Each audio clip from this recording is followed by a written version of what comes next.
Durante a marcha dos prefeitos, Zema voltou a criticar Flávio Bolsonaro sobre o Paquito, afirmou ter ficado decepcionado, disse que o Brasil precisa de um presidente com credibilidade. Pronto, quem tem credibilidade é Zema. Credibilidade não tá só lhe matar. Bom, o que eu falei, eu continuo dizendo, eu fiquei decepcionado.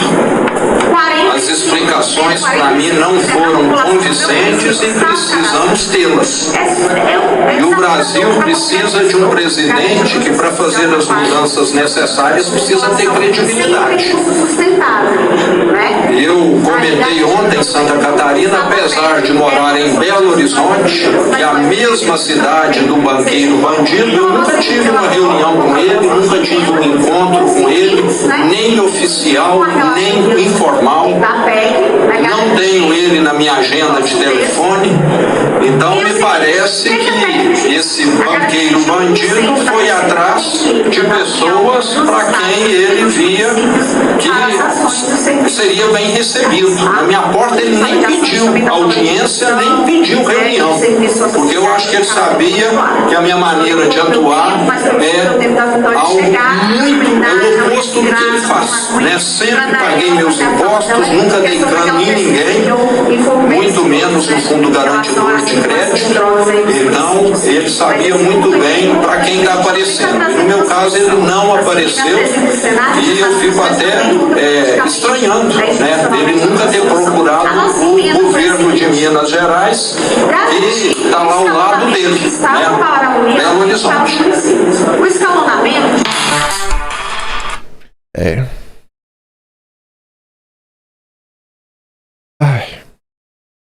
Tem umas coisas que eu fico assim pensando, sabe? Você avisa lá atrás, ó, é só se livrar do Deltan Dallagnol, que nada disso acontece.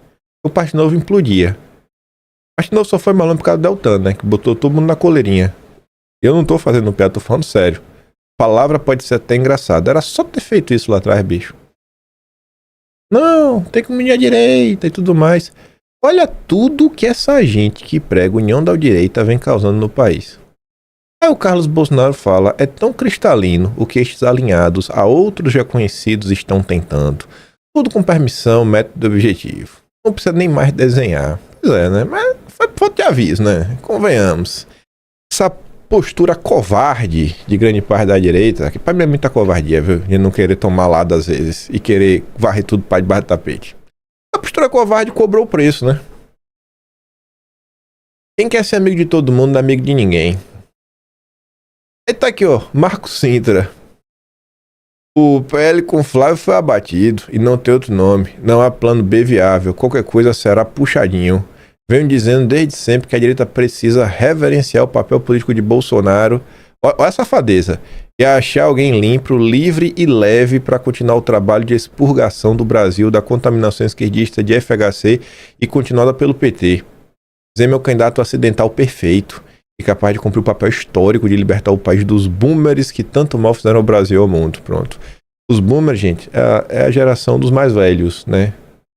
A geração dos mais velhos foi quem sustentou o Brasil, foi quem gerou renda, foi quem, aos trancos e barrancos, se sacrificou. Um absurdo, porque vem de um cenário de escassez no país. Tentou dar o melhor aí pros seus filhos, netos. A turma aí que tem 60 a mais, tem que se livrar dessa gente. As tias do Zap são um problema pro país, sabe? Olha, vocês lembram que a gente tava começando sobre o elitismo? Né? Aquele caráter udenista, moralidade udenista. Vocês têm aqui um exemplo do que tá acontecendo, né?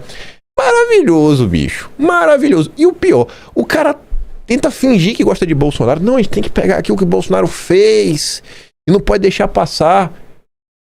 O maluco odiava Bolsonaro. Bolsonaro deu espaço pra ele na Receita. Ele jogou contra, foi lá com essa mole de CPMF, foi demitido. Na eleição de 2022, ele foi vice da Soraya Tronic, que agora tá fazendo eventos com o PT. O cara foi vice da Soraya Tronic e agora o cara quer ensinar pra direita. O vice da Soraya Tronic quer ensinar pra direita como fazer política. Eita, poxa. E se você discordar, você é fanático. Não discorde, porque é o Marco Sintra. É o Cláudio Dantas, mais uma vez chamando o povo pra realidade. Tá muito bolsonarista o Dantas. Tem uma turma de analistas já imaginando uma nova chapa presidencial. É um exercício mental legítimo, mas está longe da realidade política da costura de palanques, das negociações entre caciques e da própria escolha popular. A política não é um restaurante self-service e o Brasil não é a Disney. Na cara, não são assim que as coisas acontecem. Mas segue aí, bicho. Segue aí no desgaste. Vamos ver até onde vocês vão chegar. E o Herbert comenta, ó, sejamos francos, 99% dos que estão detonando o Flávio são liberais e isentões que passaram 20 anos votando no PSDB contra o PT e tomando pau. A maioria desses preferiria a Alckmin ou a Moedo em 2018.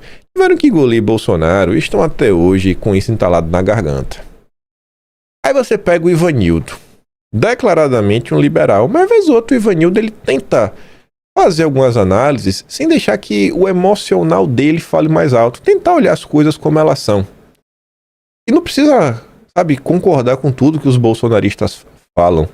O que o Ivanildo escreve? Um liberal, que por ele era Zema, ele é apoiador ferrenho do Partido Novo, representa um think tank, meio uma ONG que é Students for Liberty. Mas ele escreve, ó, o bolsonarismo é uma base fiel de 30% dos eleitores. Negar isso é brigar com a realidade. Diria que tem um eleitorado móvel de 10% que hoje só vota... Você só vota, tá com LL a mais, em candidato bolsonarista ou anula. Esse é o louco alucinado, né? Ou é Jair ou já era. É cerca de 40% do eleitorado, quando você pega essa massa bolsonarista. E você vai notar que o que esse povo pensa e o que os motiva é um completo mistério para o tal centro. E não há nenhuma tentativa de compreender os bolsonaristas por parte da turma do Centro Democrático. Preferem jogar tudo na régua do fanatismo, do que simplesmente se perguntar por que essas pessoas seguem o Jair. Depois se perguntam por que a tal terceira via nunca emplaca. Os caras se recusam a entender os eleitores, mas ainda querem os votos deles. Aí Ivanildo recebeu um comentário. Verdade seja dita, é o nome do perfil. Ivanildo, agora eu fiquei curioso, porque pro bolsonarista médio, o fato do Bolsonaro ter feito um acordo com o Supremo para livrar os familiares e amigos de serem pegos por corrupção não é relevante. Oi? Desde quando? De fato? Desde quando isso é um fato? Desde quando é um fato que teve um acordão de Bolsonaro com o Supremo? Aí Ivanildo fala, irmão, olha só, pro bolsonarista médio, primeiro, não houve acordo. E a maior prova é que o Supremo continuou prendendo os aliados do Bolsonaro por crime de expressão. 2. Em 2019, o Bolsonaro era pressionado a se moderar para poder governar. Para o bolsonarista, ele fez isso e só tomou naquele lugar. 3. Pagar aval do açaí e rachadinha pode até ser errado, mas não se compara a arquitetar um esquema transnacional que roubou bilhões de reais e financiou campanhas de esquerda da Venezuela a Angola. 4. O Jair não deveria deixar seu governo e tudo que ele estava fazendo por sua base acaba por causa disso. 5. Quem estava tentando derrubar o Jair não fazia porque queria ver o país livre da corrupção, mas porque queria entregar o país de volta à esquerda. E aqui não é o que meio que o Ivanildo acredita, mas tentando fazer uma análise minimamente honesta. Ele diz, ó, acho que é isso. Alguém que é bolsonarista desde aquela época pode vir me corrigir. Eu acho que é na linha do que ele comenta, porque ontem o Cauã postou até um tweet que...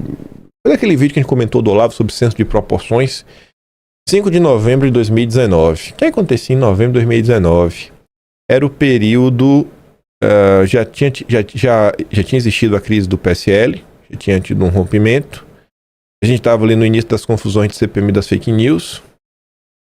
Não lembro se o Alan já tinha ido, acho que não. O Alan vai já quase no final do ano para a CPMI. Mas já tá ali a gritaria para tudo que é lado. Tinha mais alguma coisa nesse período.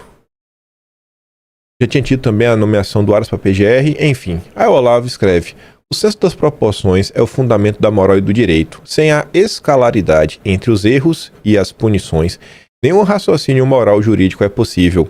Por isso, é claro e patente que o moralista, escandalizado com pequenos deslizes reais ou aparentes, não tem moral nenhuma, nem senso jurídico algum. É apenas um psicopata imitando em proveito próprio as aparências exteriores da moral e do direito. Digo isso explicitamente dos que, nas suas gritarias moralizantes, acabam nivelando o caso do Queiroz, por exemplo, aos delitos do Foro de São Paulo. O Moreira escreve que o Olavo disse com outras palavras, mais povão, trazendo por dias de hoje. Aí ele fala assim, ó. Flávio era próximo a Paquito, as que isso é evidente nos áudios e nas visitas. Há centenas de vorcaros em Brasília, investindo em político para ter influência. Não contentes, alguns vão até para Washington. Afinal, como vocês acham que o Joesley consegue se reunir com o Trump e pedir favores? Em algum momento você viu a galera da Revista Oeste condenando o Trump porque recebeu grana do Joesley? Só na cerimônia de posse do Trump foram 5 milhões de dólares, quase 30 milhões de reais. Você tem todo o direito de achar que receber grana do Paquito tem moral. Só abra os olhos para essa galera que tem indignação seletiva. Só para dar um exemplo. Você pode achar o maior absurdo do mundo.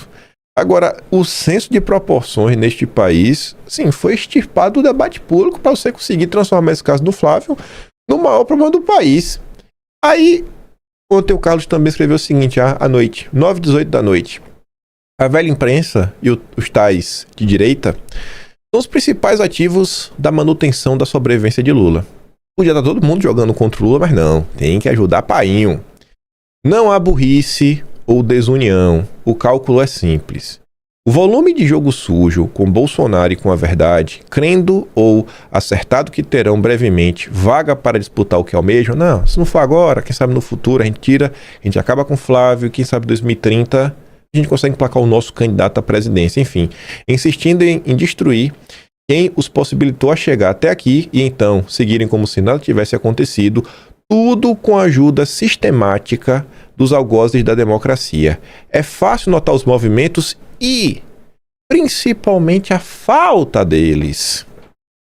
A falta dos apoios, das ajudas.